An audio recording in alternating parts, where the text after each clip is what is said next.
Mereka semua korban dan mereka kini menyatu menjadi satu kesatuan, terjebak dalam akar, daun, dan batang. Dina berbisik, aku ingin bersamamu, tapi satu-satunya cara adalah menyerah. Biarkan pohon ini menelan kita sampai habis. Tapi Rehan menolak. Ia melawan. Ia mencoba berlari menjauh dari pohon, dari perempuan tua, dari semua bayangan. Ia merangkak, mencakar akar, berteriak dalam hati. Dan pada suatu titik ia menemukan lubang cahaya kecil di antara akar.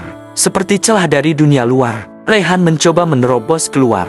Tapi tepat saat ia hendak lolos, tangan Dina menahannya. Kalau kamu keluar, kamu akan lupa aku selamanya. Rehan mematung. Lubang itu adalah jalan keluar, tapi juga penghapus ingatan. Dunia nyata menanti, tapi tanpa kenangan tentang cinta, tentang Dina, tentang janji mereka. Semua akan hilang. Rehan akhirnya menoleh ke belakang, menatap wajah Dina, perempuan yang ia cinta, tapi yang kini hanyalah roh terikat kutukan. Ia berkata lirih, "Maafkan aku," dan ia melompat ke dalam cahaya, bangun dalam ingatan kosong. Rehan terbangun di rumah sakit desa. Tubuhnya lemah, dipenuhi lumpur. Ibunya menangis, memeluknya erat. Dokter bilang ia ditemukan pagi itu oleh warga terbaring di dekat parit. Pingsan, tak sadarkan diri, tak ada luka, tapi juga tak ada kenangan. Rehan tak mengingat siapa dirinya, siapa Dina, siapapun. Sementara itu, di dalam batang pohon pisang yang kini tumbuh lebih tinggi dan gelap, Dina berdiri sendiri, menanti, menyebut nama yang sudah tak lagi mengenalnya. "Rehan, kamu janji akan temani aku.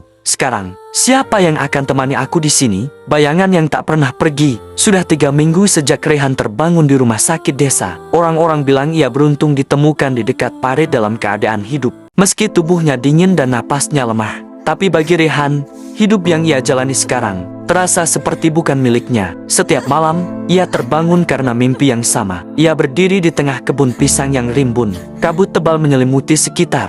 Tapi dari antara pohon-pohon, terdengar suara perempuan memanggil, "Rehan, kamu janji gak akan ninggalin aku?" Suaranya sayu, tapi menggema. Kadang menangis, kadang tertawa, kadang berubah jadi suara jeritan ratusan orang. Rehan selalu bangun dengan tubuh berkeringat dingin. Meski malam itu tak ada angin, ia mulai mengurung diri. Tidak lagi ke sekolah, tidak bicara banyak dengan ibunya. Ia hanya menatap jendela, seolah menunggu seseorang. Kadang, ia duduk di kursi kayu depan rumah dan menggenggam sebuah benda aneh yang ditemukan.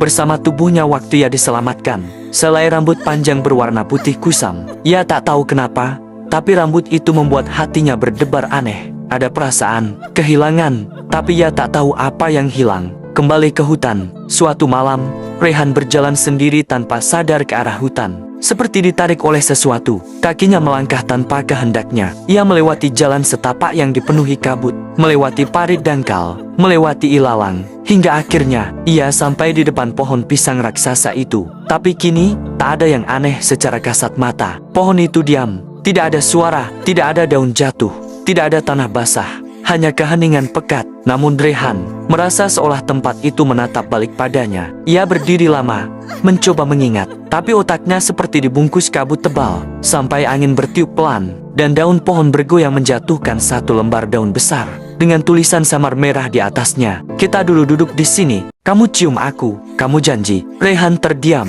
matanya mulai berair. Ia tidak tahu mengapa, tapi rasa bersalah mendadak menyesakkan dadanya. "Siapa aku? Siapa kamu? Kenapa aku merasa aku pernah mencintaimu?" Tiba-tiba, dari balik pohon, muncul bayangan perempuan. Putih, rambut panjang, mata kosong.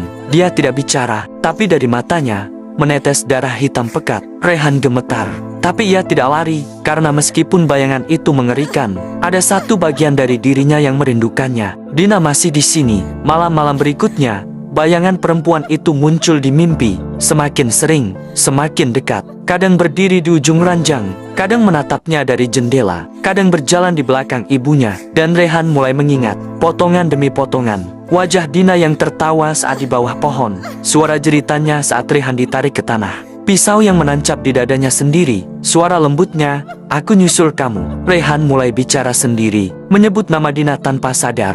Ibunya khawatir. Ia membakar rambut putih yang disimpan Rehan, berharap itu akan menyembuhkan anaknya. Tapi malam itu, saat rambut dibakar, jeritan mengerikan menggema dari hutan. Tanah di kebun pisang bergetar, akar mencuat dari tanah, dan di batang pohon, muncul wajah Dina, membeku dalam tangis. "Kenapa kamu bakar bagian dari aku?" kenapa kamu lupakan janji kita? Kenapa kamu tinggalkan aku di sini sendirian? Akhir bagian ini, Rehan kini sadar, ingatannya kembali. Tapi bersama itu, kutukan juga kembali menyusup ke dalam hidupnya. Dan saat malam berikutnya datang, ia menemukan cincin dari daun pisang tergantung di gagang pintu kamarnya. Di dalamnya terukir satu kata dengan darah. Nikahi aku, atau ikut mati bersamaku. Rehan lelaki muda yang wajahnya tetap dibayangi dukia hidup sederhana di desa. Bekerja membantu ibunya dan menghindari keramaian. Tapi setiap malam, ia masih mendengar suara itu. Rehan, aku masih di sini. Mimpi-mimpinya tetap diisi wajah Dina, kadang menangis, kadang diam dalam gelap batang pisang. Tapi sejak malam rambut putih dibakar, bayangan Dina tak lagi mengganggunya dengan teror. Ia hanya menunggu di sana, di dunia bawah batang itu. Dan Rehan tahu, cinta mereka belum selesai. Mencari petunjuk, Rehan akhirnya memutuskan pergi. Ia berjalan kaki ke desa seberang, melewati hutan dan sawah selama 2 hari. Ia mencari seseorang yang dulu disebut Pak Salim dalam gumaman tuanya. Sebelum meninggal, Ustaz Abdul Qadir, seorang alim yang konon pernah menutup gerbang gaib di Gunung Kendit. Ia menemukannya di sebuah rumah panggung tua di kaki bukit, dikelilingi pohon randu dan suara jangkrik tak pernah padam. Ustaz itu sudah tua, berjubah putih kusam dan bertongkat dari kayu hitam. Matanya tajam, tapi suaranya lembut. Rehan sujud dan menangis di hadapannya, menceritakan segalanya. Tentang Dina, tentang pohon pisang, tentang ruang bawah tanah, tentang janji yang belum ia tepati. Ustaz Qadir hanya diam lama, lalu berkata, "Kau tahu kenapa pohon itu terus hidup? Karena cintamu belum padam. Tapi cinta yang dipeluk dalam dosa akan membuka gerbang yang tak boleh disentuh manusia. Jika kau sungguh ingin menyelamatkan Dina, kau harus menikahinya, bukan sebagai manusia dengan manusia, tapi jiwa dengan jiwa." Ritual pembebasan. Malam bulan mati, Ustaz Qadir, Rehan, dan 2 santri turun ke hutan. Mereka mendirikan tikar, menaburkan garam dan 7 jenis bunga di sekitar pohon pisang raksasa yang kini batangnya sebesar sumur. Ustaz Qadir mulai membaca doa-doa. Bacaan ayat-ayat suci menggema, bersahut dengan jeritan angin. Tanah bergetar, akar menyembul dari bawah tanah, mencoba menjerat mereka. Lalu batang pohon itu terbelah perlahan, menganga seperti luka lama yang dibuka paksa. Di dalamnya berdiri Dina, tubuhnya tak berubah, tapi matanya kosong. Di sekelilingnya, roh-roh lain bergentayangan seperti kabut hitam. "Rehan, kamu datang." Suara Dina tak keluar dari mulutnya, tapi dari angin, dari daun-daun, dari tanah itu sendiri. Rehan maju. Ia mengangkat cincin yang ia buat dari emas tua milik ibunya. Diukir dengan tulisan kecil, "Untukmu, yang kuingat meski aku lupa." "Dina, aku datang untuk menepati janjiku.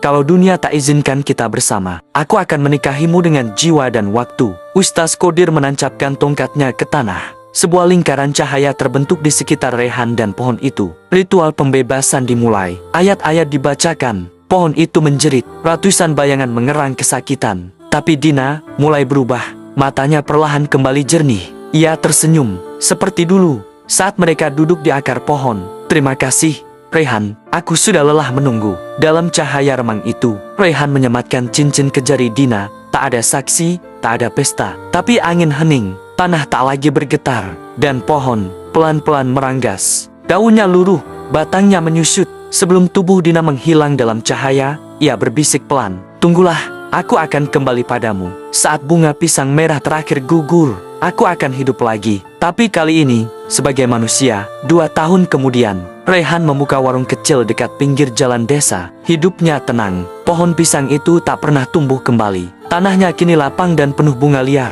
Sampai suatu sore, saat angin sejuk berhembus, seorang perempuan muda datang ke warungnya. Usianya sekitar 20-an, rambut panjang, wajah lembut. Tapi yang paling mengejutkan, ia mengenakan cincin yang sama. Perempuan itu tersenyum. "Maaf, Bang, aku kayaknya nyasar. Tapi kenapa aku merasa pernah kesini?" Rehan gemetar, matanya panas. Ia tahu siapa perempuan itu. "Namamu Dina, kan?" Perempuan itu mengangguk pelan. Dan saat bunga pisang merah terakhir gugur di kejauhan, cinta mereka pun hidup kembali.